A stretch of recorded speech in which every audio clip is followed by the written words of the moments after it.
पद्मेश 24/7 के माध्यम से हम जिले भर की पल पल की ताज़ा तरीन खबरों का प्रसारण करते हैं और दूसरे दिन YouTube के माध्यम से भी आपको खबरें दिखाई जाती है। लेकिन YouTube में प्रतिदिन की पूरी खबरें नहीं होती बल्कि चुनिंदा खबरें ही दिखाई जाती है। अगर आप जिले भर की संपूर्ण ताज़ा तरीन खबरें देखना चाहते हैं तो जल्द ही अपना पद्मेश डिजिटल सेटअप बॉक्स लगवाएं। सेटअप बॉक्स लगवाने के लिए संपर्क करें 07632240222 या फिर 8319969927।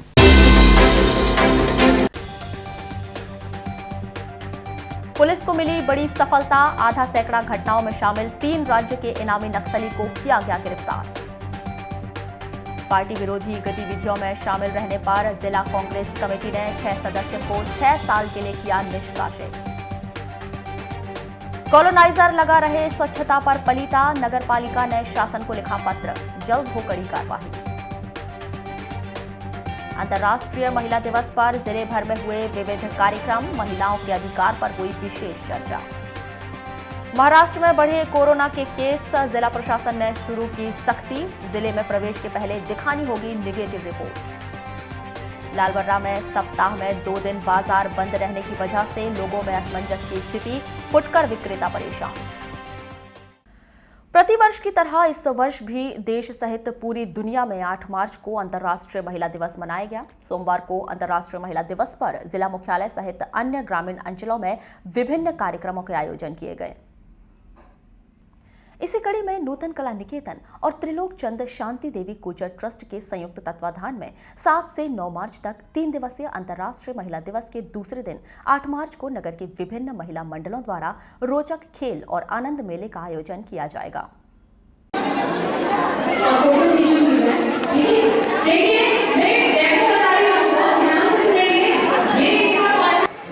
आज ये हम लोगों का नूतन कला निकेतन का जो महिला उत्सव का कार्यक्रम है, इसमें हम लोगों ने 3-4 तरह के गेम्स करवाए हैं और जिसमें कि इसकी टोपी इसके सर एक गेम है और पासिंग द हार्ट करके है ये एक गेम है और स्टिक द राउंड करके गेम है। तो इस तरीके से हमने 4-5 प्रकार के गेम करवाए हैं और स्टॉल कंपटीशन भी रखे हैं। तो साइड में कॉरिडोर में लगे हुए हैं स्टॉल, उसमें भी हम लोगों ने कंपटीशन रखे हैं कि कौन कितने अच्छे से मैनेज कर पाता है डिसिप्लिन के साथ, कोरोना का ध्यान रखते हुए इस तरह की सभी प्रतियोगिताएं आयोजित की गई हैं। वहीं अंतर्राष्ट्रीय महिला दिवस के अवसर पर जिला विधिक सेवा प्राधिकरण के कार्यालय न्याय सेवा सदन में महिला अधिवक्ताओं द्वारा अंतर्राष्ट्रीय महिला दिवस का आयोजन किया गया, जिसमें महिला अधिवक्ता, न्यायालयीन महिला कर्मचारियों सहित न्यायाधीशों ने अंतर्राष्ट्रीय महिला दिवस पर अपने विचार रखते हुए समाज व देश में महिलाओं के योगदान पर प्रकाश डाला। महिला दिवस हम लोग मना रहे हैं और बात दरअसल ये होती है कि हम महिला दिवस एक ही दिन क्यों मनाने आते हैं। अरे महिलाओं के दिवस तो 365 दिन है। जिस महिला का अगर घर में उपस्थिति नहीं होगी उस महिला का घर पूछ लेना क्या होता है। इसलिए हमारे दिन तो पूरे 365 है। और आज जिस फील्ड में हम लोग खड़े हुए हैं, जिस प्रोफेशन में हम हैं, बहुत सारी हमारी नई नई बहनें आ गई, हमसे छोटे छोटे बच्चे ही कहेंगे आपको सब उम्र हो गई है ना, छोटी छोटी बच्चियाँ आई हैं सब। ये फील्ड एक ऐसा है क्योंकि जब मैं इस फील्ड में आई थी तब सिर्फ एक अवधवान मैडम थी और दूसरी मैं आई थी। जरूर मिले, समानता का अवसर मिले और समानता का भाव मिले। अगर यही एक पुरुष वर्ग स्त्रियों को दे पाए तो आज के दिन इससे बड़ी। एक और जहां प्रदेश सहित पूरे देश में 8 मार्च को अंतर्राष्ट्रीय महिला दिवस मनाया गया, तो वहीं दूसरी ओर निष्कासित प्रेरक शिक्षक संघ की महिलाओं ने 8 मार्च को अंतर्राष्ट्रीय महिला दिवस का बहिष्कार करते हुए प्रदेश सरकार के खिलाफ जमकर नारेबाजी की। जहां अखिल भारतीय महिला साक्षरता प्रेरक मोर्चा द्वारा अंतर्राष्ट्रीय महिला दिवस का बहिष्कार करते हुए इस दिन को बेरोजगार महिला दिवस के रूप में मनाया। प्रेरक मोर्चा द्वारा वर्षों से लंबित उनकी सभी मांगें पूरे किए जाने की गुहार लगाई गई, जहां उन्होंने प्रदेश सरकार पर वादा खिलाफी का आरोप लगाते हुए उनकी विभिन्न मांगों को लेकर कलेक्टर कार्यालय में ज्ञापन सौंपा।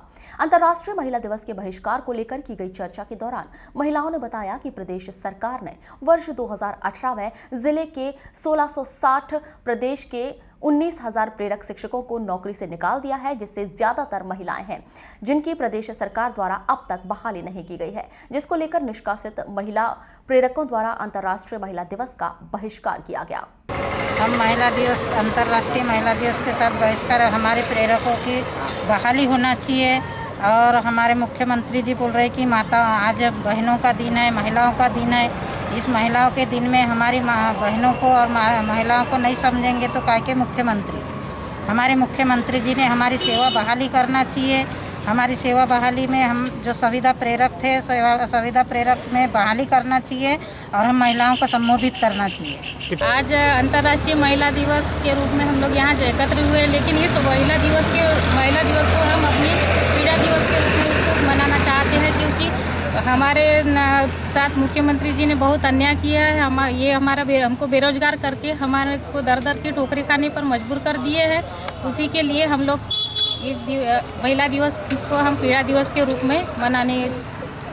सर, आज जो है जिले के 1160 प्रेरक एकत्रित हुए, जिसमें 50% महिलाओं की नियुक्ति है और 50% महिलाएं जो आज उपस्थित होकर वो लोग जो है आज जो अंतर्राष्ट्रीय महिला दिवस है 8 मार्च अंतर्राष्ट्रीय महिला दिवस को महिलाओं के द्वारा बहिष्कार किया जा रहा है, जो निष्कासित प्रेरक है।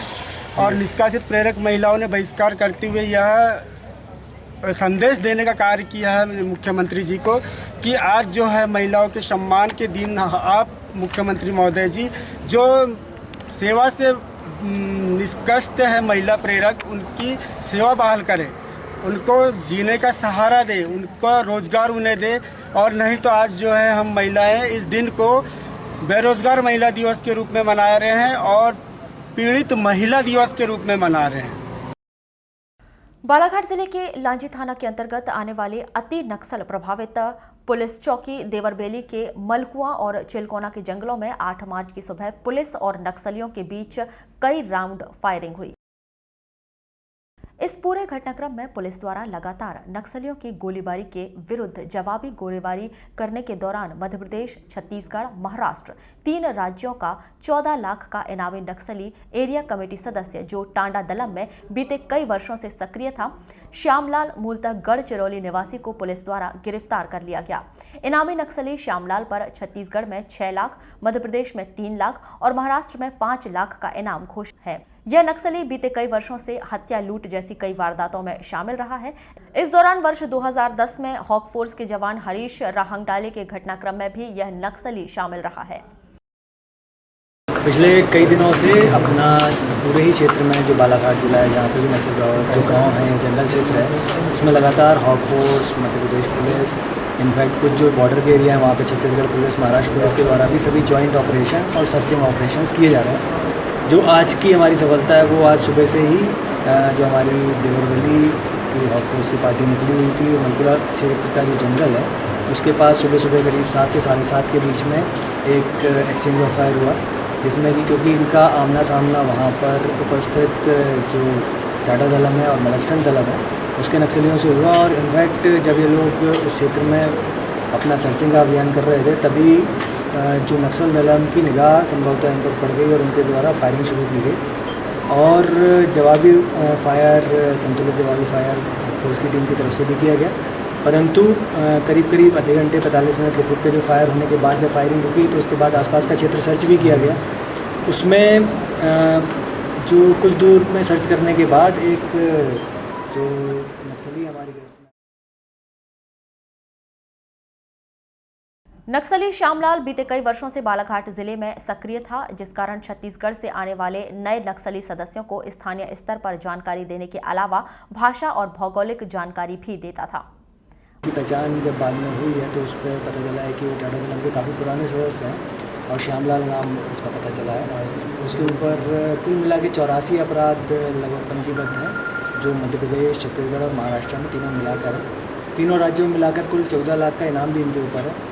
और पिछली काफ़ी बड़ी दुर्दांत घटनाओं में भी इनका नाम क्लियर है और इनके ऊपर जो इनाम है वो इसी बात से ही क्लियर होता है। जो हमारे पास 302 के पिछले 8-10 साल में अपराध है। 2010 में जो आपके ध्यान में होगा कि हरीश राहंगडाले जी जो शहीद हुए थे, हमारे पुलिस फोर्स के जवान शहीद हुए थे, उस घटना में भी इनका इन्वॉल्वमेंट था। साथ ही साथ और भी अन्य चीज़ें हमारे संज्ञान में आई हैं जो इसमें इनके द्वारा जो, क्योंकि इतना पुराने समय से आते थे, जो नया कैडर छत्तीसगढ़ से आ रहा था या अन्य राज्यों से, जिलों से आ रहा था, उसको ये यहाँ पर लोकल गाइडेंस, लोकल क्षेत्र का, भाषा का ज्ञान देने में भी मदद करते थे। यही नहीं, गिरफ्तार नक्सली हथियार की मरम्मत के कार्य में भी दक्ष बताया जा रहा है। इस दौरान पुलिस अधीक्षक अभिषेक तिवारी ने बताया कि नक्सलियों का मंसूबा यही रहा है कि जिले के भीतर अपनी घटना को अंजाम दिया जाए, लेकिन पुलिस अधिक सतर्क है। लगातार ये नक्सल दलाम जो एक पूरी आइडियोलॉजी है या उनका जो ग्राउंड लेवल पे जो कार्य कर रहे हैं, वो पूरा उनका उद्देश्य यही है कि शासन के प्रति कैसे जो भोले वाले हमारे ग्रामीण हैं, हमारे बालाघाट के निवासीगण हैं, उनको भड़काया जाए, किस तरह से विकास के कार्यों को रोककर वहाँ पर विकास ना पहुँचने दिया जाए, शासन की योजनाएं ना पहुँचने दी जाए, ऐसा उनकी योजना है। परंतु आपने पिछले कई वर्षों में देखा भी होगा कि शासन प्रशासन लगातार अपनी जो विकासशील योजनाएं हैं, शिक्षा है, स्वास्थ्य है और सभी चीज़ें गांव वालों तक जो अपने सुदूर क्षेत्र हैं वहां तक पहुंचाने के लिए वचनबद्ध है। इसी कड़ी में ही पुलिस भी उस भय के माहौल को दूर करते हुए विकास के कार्यों को गति देने के लिए लगातार कार्य कर रहा है। खासकर जहां जिन क्षेत्रों में नक्सल गतिविधियां बढ़ती हैं वहां पर हम लोग लगातार एरिया डोमिनेशन और सर्चिंग का ऑपरेशन कर रहे हैं, जिसके ही फलस्वरूप ये पिछले कुछ दिनों में जो सफलताएं हमारे हाथ लगी हैं, जो सफलताएं हमारे हॉक फोर्स के और बालाघाट पुलिस के जवानों ने अर्जित की हैं, तो आपके सामने है और ये लगातार कार्रवाई जारी रहेगी। इस कार्रवाई में मध्य प्रदेश शासन, छत्तीसगढ़ शासन, महाराष्ट्र शासन और सभी के पुलिस दल एक साथ संयुक्त रूप से भी कार्रवाई कर रहे हैं। हमारे संयुक्त कैंप्स भी हैं, यहाँ से तीनों राज्यों का पुलिस बल एक साथ कार्रवाई कर रहा है, जिसके कारण ये प्रभावशील कार्रवाई हो पा रही है। एडीजी केपी वेंकटेश्वर राव ने नक्सलियों के खिलाफ चलाए जा रहे अभियान और उन्हें हर मोर्चे पर शिकस्त देने की बात कही है। इस दौरान उन्होंने स्पष्ट कह दिया है कि पुलिस नक्सलियों से निपटने के लिए हर स्थिति में तैयार है। ये आपको मैं पिछले बार भी बताया था, लगातार नक्सली छत्तीसगढ़ से टुवर्ड्स शहडोल की तरफ, अमरगढ़ की तरफ मूव कर रहे हैं। जो भी कारण हो वो अपना विस्तार कर रहे हैं और गतिविधियाँ काफ़ी बढ़ गई हैं। इस सिलसिले में तो हमको जानकारियाँ आ रही हैं। हमने काफ़ी एनकाउंटर्स किया अभी तक। अभी आज भी एनकाउंटर हुआ है, तो उसमें एक सबसे पुराना 55 साल का नक्सली हो, हमने उसको पकड़ लिया। तो उसके ऊपर भी काफ़ी हमें तीनों राज्यों में ये वांटेड है। हालांकि महाराष्ट्र का रहने वाला, परंतु बालाघाट क्षेत्र में हमने पिछले 22-21 साल से यहाँ ऐसा बता रहे कि इसने काम किया है। कई बड़ी बड़ी वारदातों में घटना में था, ये के बारे में जानकारी। और बड़ी सभा बड़ी सफलता के लिए मैं हमारी कप्तान साहब को, हमारी हॉक के कप्तान कमांडेंट है, उनकी टीम को सबको मैं बधाई देता हूँ। अब तो ये सिलसिला लगातार चलता रहे। परंतु मैं ये बताना चाहता हूँ कि ये जो पकड़ी जा रही है, मारी जा रही है, जो उनके कैडर के लोग, ये इनके जो मुख्य जो मेन नेता है अभी भी हमारे पकड़ से दूर है। ये लोग बाहर रहते हैं और इनको बेचते हैं। इनका ब्रेन अलग है। ये जो निचले स्तर के लोग हैं ज़्यादा। वारासिवनी नगर के शासकीय सिविल अस्पताल में 8 मार्च को वैक्सीनेशन केंद्र का प्रारंभ किया गया। इसमें फ्रंटलाइन वर्करों को सेकेंड डोज का वैक्सीनेशन किया जा रहा है, जिसका एसडीएम ने निरीक्षण कर दूसरा टीका लगवाया। पद्मेश न्यूज से चर्चा में एसडीएम संदीप सिंह ने बताया कि सेकेंड राउंड के सेकेंड टीके का वैक्सीनेशन कार्य शुरू हुआ है, जिसमें फ्रंटलाइन वर्कर्स को दूसरा टीका लगाया जा रहा है। आज हम लोगों को जो वैक्सीनेशन का सेकंड डोज चालू हुआ है, तो फ्रंट वर्कर्स जितने भी थे, फ्रंट के उसमें पुलिस डिपार्टमेंट है, रेवेन्यू है, नगर पालिका डिपार्टमेंट है, हेल्थ वर्कर है, तो इनका सेकंड डोज चालू है। इसी परिप्रेक्ष्य में आज हम लोगों का भी 28 दिन पूरा होने के उपरांत आज हम लोग का भी सेकंड डोज था। तो डोज लगवाने के बाद इजी फील हो रहा है। कोई भी ऐसी समस्या अभी तक तो हम लोगों को फर्स्ट डोज में भी नहीं आई थी, आगे भी नहीं आई। हॉस्पिटल में चालू करने का वहाँ पे बने हुए, वहाँ पे क्या अभी जो 60 ईयर्स प्लस और 45 ईयर्स के ऊपर जो लोग हैं उनका चालू हो गया अभी वैक्सीनेशन। मध्य प्रदेश शासन स्वास्थ्य मंत्रालय के द्वारा 8 मार्च को भोपाल में आयोजित शिविर के माध्यम से प्रदेश के 24 जिलों को ब्लड डोनेशन के लिए जरूरी ब्लड कलेक्शन एवं ट्रांसपोर्टेशन बैंक प्रदान की गई है, जिसमें बालाघाट जिला भी शामिल है। जिला अस्पताल के चिकित्सक डॉक्टर भजन लिल्लारे इस ब्लड कलेक्शन एवं ट्रांसपोर्टेशन वैन के लोकार्पण के अवसर पर हमें इस वैन के विषय में पूरी जानकारी दे रहे हैं। चलिए देखते हैं कि आखिरकार वैन किस तरह से काम करेगी और किस तरह से जिले वासियों को इसका लाभ मिलेगा। आज बहुत ही गर्व का विषय है कि 52 जिलों में से 24 जिलों को चयनित किया गया है, जिसमें से एक हमारा बालाघाट जिला भी है, जिसके लिए हमें स्वास्थ्य मंत्री की ओर से यह एक मोबाइल ब्लड डोनेशन एवं ट्रांसपोर्टेशन वैन की प्राप्ति हुई है, जिसमें अब हम घर घर जाकर के ब्लड का कलेक्शन कर सकेंगे। इसके अंदर हम मरीजों को लिटाकर ब्लड इसी ही वैन के अंदर लेंगे। अब हमें टेंट और कमरे की जरूरत नहीं पड़ेगी और साथ में इसी में स्टोर करके वापस ब्लड बैंक की तरफ आ जाएंगे। पूर्ण वातानुकूलित वैन है और 2 कोच के साथ इसमें ब्लड स्टोरेज की फैसिलिटीज भी है। आइए अंदर से वैन देखते हैं।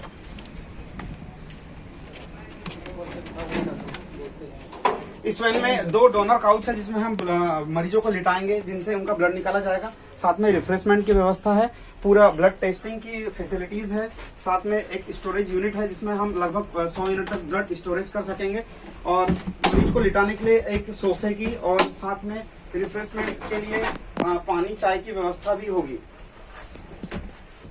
यह हमारे लिए बहुत ही गर्व की बात है कि बालाघाट जिले को यह वैन प्राप्त हो रही है। अब हमें टेंट लगा करके ब्लड कलेक्शन की जरूरत नहीं पड़ेगी। पूरा डोनेशन यदि किसी के घर जाकर के हमें लेना है या किसी दूरस्थ क्षेत्र में लेना है तो हमें बिना किसी व्यवस्था के सिर्फ अपनी इस वैन को ले जाना होगा, जिसमें पूरा चिकित्सकीय स्टाफ, टेक्नीशियन, स्टाफ नर्स, सारी व्यवस्थाएं होगी। बहला थाना क्षेत्र में एक 22 वर्षीय महिला ने अपने ससुर के विरुद्ध जान से मारने की धमकी देकर उसके साथ जबरदस्ती दुष्कर्म करने का आरोप लगाया है। बहला पुलिस ने महिला के द्वारा की गई रिपोर्ट पर उसके ससुर रामदास फुल्लारे ग्राम डोंगरगांव निवासी के विरुद्ध अपराध दर्ज कर जांच शुरू की है। वहीं अपराध दर्ज होने के बाद यह व्यक्ति फरार बताया गया। जानकारी के अनुसार पिछले वर्ष 24 फरवरी 2020 को इस महिला की शादी ग्राम डोंगरगांव निवासी के साथ हुई थी। इसके बाद से ही लगातार ससुर के द्वारा दुष्कर्म किया गया। 5 मार्च 2021 को पीड़ित महिला ने ससुर रामदास की इन हरकतों से बहुत अधिक परेशान होकर अपने मायके वालों को इसकी जानकारी दी। 7 मार्च को बहला पुलिस ने महिला के द्वारा की गई रिपोर्ट पर उसके ससुर रामदास पिता तिलकचंद फुल्लारे ग्राम डोंगरगांव निवासी के विरुद्ध धारा 376, 376(2)N, 376(2)H, 342, 323, 294, 506 भारतीय दंड विधान के तहत अपराध दर्ज कर विवेचना शुरू की है।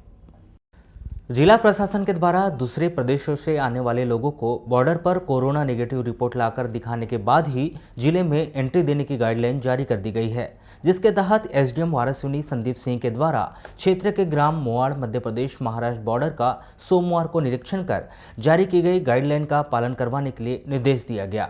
बॉर्डर पर कार्यरत कर्मचारियों को आवश्यक दिशा निर्देश दिए गए कि यदि कोई भी व्यक्ति महाराष्ट्र से आता है तो उसे कोरोना रिपोर्ट मांगी जाए और यदि वह निगेटिव होती है तो ही उसे एंट्री दे दी जाए, वरना उसे वापस कर दिया जाए।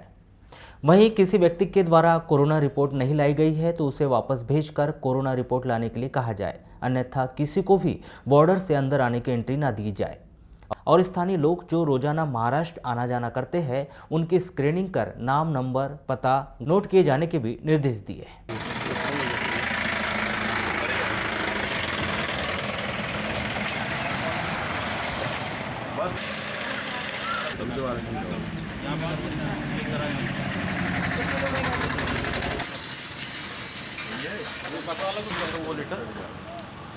ठीक है, चेकिंग चालू है। चेकिंग में हम ये देखेंगे कि तुम्हारे पास कोरोना निगेटिव का टेस्ट रिपोर्ट है कि नहीं है, ठीक है। और अगर नहीं होगी तो फिर बस को वापस करना पड़ेगा, बस अंदर नहीं आएगी, समझ गए।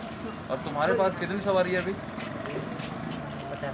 50 सवारी। 50 सवारी में कितनी सवारी जिनके पास सर्टिफिकेट है? कल से ऐसी सवारी को चढ़ाओगे जिनके पास कोरोना निगेटिव का सर्टिफिकेट होना चाहिए, टेस्ट रिपोर्ट कि हम निगेटिव है। कोई भी ऐसी सवारी तुमने चढ़ा लिया जिनके पास रिपोर्ट नहीं है तो फिर बस वापस जाएगी, ठीक है। ये जिम्मेदारी तुम्हारी कर रहे हैं। महाराष्ट्र से काफ़ी मात्रा में लोग आ रहे हैं, जा भी रहे हैं। तो साहब का ये निर्देश है कि जो भी व्यक्ति आ रहा है अपने अंदर, अपने ज़िले के अंदर प्रवेश करते के साथ उसके पास एक सर्टिफिकेट होना चाहिए कि negative report, corona negative report की एक सर्टिफिकेट होना चाहिए। इस संबंध में वहाँ पे गया था, ऑर्डर की कॉपी वहाँ पे लगा दिया गया, चस्पा करा दिया गया है। जितने भी बस वाले आ रहे हैं, जो सरकारी बसें महाराष्ट्र शासन की आती हैं, उनके ड्राइवरों को वो दिया जा रहा है एक ऑर्डर की कॉपी। और ये बताया जा रहा है कि 2 से 3 दिन के अंदर वो सुनिश्चित करेंगे कि जितनी भी सवारियाँ वो चढ़ाएंगे, सवारियों के पास निगेटिव रिपोर्ट कोरोना का सर्टिफिकेट होना चाहिए, उसके बाद ही वो सवारी को चढ़ाएंगे, अन्यथा फिर वो बस वहाँ से हम लोग बॉर्डर से वापस कर देंगे। और जिसके पास कोई रिपोर्ट नहीं है उसको क्या? उसके लिए ही आज से स्टार्ट किया गया है कि 2 दिन तक हम लोग अभी केवल मैसेज स्प्रेड का काम कर रहे हैं, लोगों को समझाइश दे रहे हैं कि ये आदेश पारित हो चुका है, तो इसके संबंध में आप लोगों को जागरूक होना चाहिए। 2 दिन बाद अगर कोई भी ऐसा मिलता है जिसके पास रिपोर्ट नहीं है तो फिर उसको हम लोग वापस करेंगे। सर, बालाघाट से जो लोग इलाज के लिए नागपुर जाते हैं और शाम को वापिस आ जाते हैं, तो उनके लिए असंभव है टेस्ट करवाना एक ही दिन में, उनके लिए क्या प्रशासन उनके लिए यही है कि वहाँ अपना वो लोग जाते समय वहाँ पे अपना स्क्रीनिंग कराएं, स्क्रीनिंग के बाद अपनी डिटेलिंग लिख दें और वहाँ पे बता दें कि हम लोग 6 घंटे 7 घंटे बाद आ जाएंगे। तो वही व्यक्ति की गाड़ी, वही नाम, स्क्रीनिंग हुआ रहता है, वापस आएंगे, उनकी स्क्रीनिंग करके हम अंदर आने देंगे। लेकिन जो बसों से लोग आ रहे हैं 7-7 महीने 8-8 महीने बाद बस से भर के आ रहे हैं, अभी होली भी आने वाला है, शिवरात्रि भी आने वाला, त्यौहार भी आने वाले हैं, इस संबंध में हम लोगों ने जांच शुरू की। बॉर्डर सील नहीं कर रहे हैं हम लोग सिर्फ ये जांच करेंगे कि लोगों के पास सर्टिफिकेट नेगेटिव रिपोर्ट है कि नहीं है कोरोना की। अगर है तो आप आइए, अगर नहीं है तो आप वापस जाइए और बनवा के आइए फिर।